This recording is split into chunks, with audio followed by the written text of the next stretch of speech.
প্রিয়জন হঠাৎ শারীরিকভাবে অসুস্থ হয়ে গেলে আমাদের মন মুহূর্তেই অস্থির হয়ে যায়। হৃদয় চিৎকার করে বলে যে কোনোভাবে তাকে সুস্থ করে তুলতে হবে। তখন অনেকেই কাঁদতে কাঁদতে মহান আল্লাহর কাছে দোয়া করে বলেন, হে আল্লাহ, তাকে সুস্থ করে দাও, প্রয়োজনে আমার হায়াতের কিছু অংশ তাকে দিয়ে দাও। কিন্তু প্রশ্ন হলো, এই ধরনের দোয়া করা কি ইসলামী বিধানসম্মত?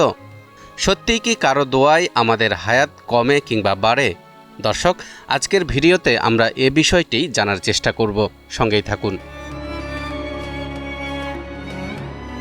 প্রথমেই আমরা জানব কেউ তার হায়াতের কিছু অংশ আরেকজনকে দান করতে পারে কি না।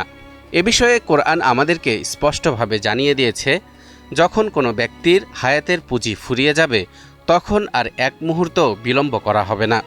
ইরশাদ হচ্ছে, ওয়ালিকুল্লি উম্মাতিন আজাল ফাইযা জাআ আজালুহুম লা ইস্তাখিরুনা সাআতান ওয়া লা ইস্তাকদিমুন।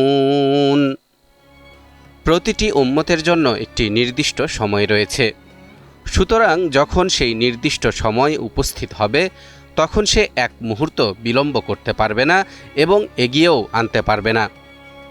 এই আয়াত থেকে বোঝা যায় মানুষের হায়াত আল্লাহ তাআলা আগে থেকেই নির্ধারণ করে রেখেছেন, সেখানে কম বেশি করার সুযোগ নেই। তবে ইসলামের দৃষ্টিতে কোনো মুসলমানের জন্য স্বাভাবিকভাবে হায়াত বৃদ্ধির দোয়া করা সম্পূর্ণ বৈধ। হাদিসে আছে, নেক আমল এবং দোয়ার মাধ্যমে আল্লাহ তাআলা মানুষকে দীর্ঘায়ু দান করেন। রাসূলুল্লাহ সাল্লাল্লাহু আলাইহি ওয়াসাল্লামও কিছু সাহাবীর জন্য হায়াত বৃদ্ধির দোয়া করেছেন এবং বলেছেন, যে ব্যক্তি অন্যের জন্য দোয়া করে ফেরেশতাও তার জন্য দোয়া করতে থাকে।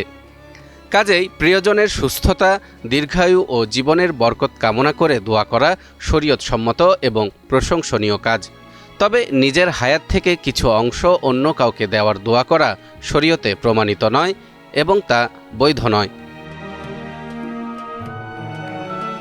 সাধারণভাবে আমরা অন্যের হায়াত বৃদ্ধির জন্য বলতে পারি, আল্লাহুম্মা বারিক লাহু ফিহি, অর্থাৎ হে আল্লাহ, তার জীবনে বরকত দাও। আবার কেউ অসুস্থ হলে আমরা বলতে পারি, আল্লাহুম্মা রব্বান নাস আযহিবিল বা'সা ওয়াশফি আনতাশ শাফি লা শিফাআ ইল্লা শিফাউকা শিফাআন লা ইউগাদিরু সাকামা। হে আল্লাহ, মানুষের প্রভু, রোগ দূর করো, সুস্থতা দাও, এমন সুস্থতা দাও যা কোনো রোগ অবশিষ্ট রাখে না। এছাড়াও হাদিসের বিভিন্ন বিবরণ থেকে জানা যায়, কিছু কিছু নেক আমল মানুষের হায়াত বৃদ্ধিতে সাহায্য করে। যেমন প্রতিবেশী ও আত্মীয়দের সাথে সুন্দর আচরণ করলে আল্লাহ তাআলা হায়াত ও বরকত বৃদ্ধি করেন। বেশি বেশি ইস্তিগফার তথা গুনাহ মাফের প্রার্থনা করলে আল্লাহ রিজিক বৃদ্ধি করেন ও সন্তান সন্ততি দান করেন। কাজেই মনে রাখতে হবে, নিজের হায়াত থেকে অন্য কাউকে দান করার দোয়া ইসলামী বিধানসম্মত নয়। মহান আল্লাহ তাআলা নিজের কৃপায় ও ইচ্ছায় কাউকে হায়াত বৃদ্ধি করতে পারেন, কিন্তু আমাদের হায়াত ভাগ করার কোনো পদ্ধতি ইসলামে নেই।